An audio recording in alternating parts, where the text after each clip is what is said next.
விண்வெளி நிலையத்தில் சிக்கியிருக்கக்கூடிய 3 வீரர்களை பூமிக்கு கொண்டு வர சீனா ஷென்சோ 22 அப்படிங்கிற எமர்ஜென்சி விண்கலத்தை வெற்றிகரமா அனுப்பியிருக்காங்க. சீனா கடந்த 2021ஆம் ஆண்டு சியோங்காங் விண்வெளி நிலையத்தை நிலைநாட்டினாங்க. இந்த விண்வெளி நிலையம் பூமி மேற்பரப்பிலிருந்து சுமார் 390 கிலோமீட்டர் உயரத்துல அமைந்திருக்கு. அங்கு சீன விண்வெளி வீரர்கள் சுழற்சி முறையில் பணியாற்றி வராங்க. இந்த நிலையில் கடந்த ஏப்ரல் 24ஆம் தேதி ஷென்சோ 20 அப்படிங்கிற விண்கலம் 3 வீரர்களுடன் தியோங்காங் விண்வெளி நிலையத்துக்கு அனுப்பப்பட்டது. அந்த விண்கலம் பூமிக்கு திரும்ப திட்டமிடப்பட்டிருந்துச்சு. ஆனா கடந்த மாதம் 5ஆம் தேதி விண்வெளியில் ஸ்பேஸ் டெப்ரிஸ், அதாவது குப்பை மோதியதால் ஷென்சோ 20 சேதமடைந்தது. இதனால் அந்த விண்கலம் திட்டமிட்ட நேரத்தில் பூமிக்கு திரும்ப முடியாமல் சிக்கல் ஏற்பட்டது.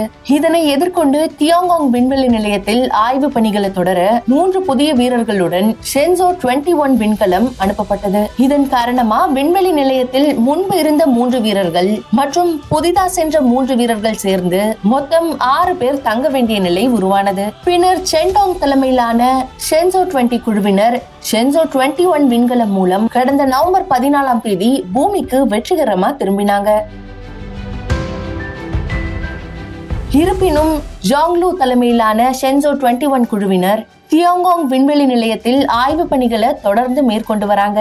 இதை தொடர்ந்து சீனாவின் ஜியோகுவான் செயற்கைக்கோள் ஏவுதளத்திலிருந்து லாங் மார்ச் 2F ராக்கெட் மூலம் ஷென்சோ 22 விண்கலம் வெற்றிகரமா நேற்றைய தினம் ஏவப்பட்டிருக்கு. இப்போது ஷென்சோ 22 தியோங்காங் விண்வெளி நிலையத்தை நோக்கி பயணித்து வருது. இந்த அவசர விண்கலம் விண்வெளி நிலையத்தில் இருக்கக்கூடிய விண்வெளி வீரர்களை பாதுகாப்பா திரும்பும் பயணத்திற்கான லிப்ட் பெட்டா செயல்படும். சீனாவின் இந்த நடவடிக்கை விண்வெளி ஆராய்ச்சியில் புதிய அத்தியாயத்தை உருவாக்கியிருக்கு.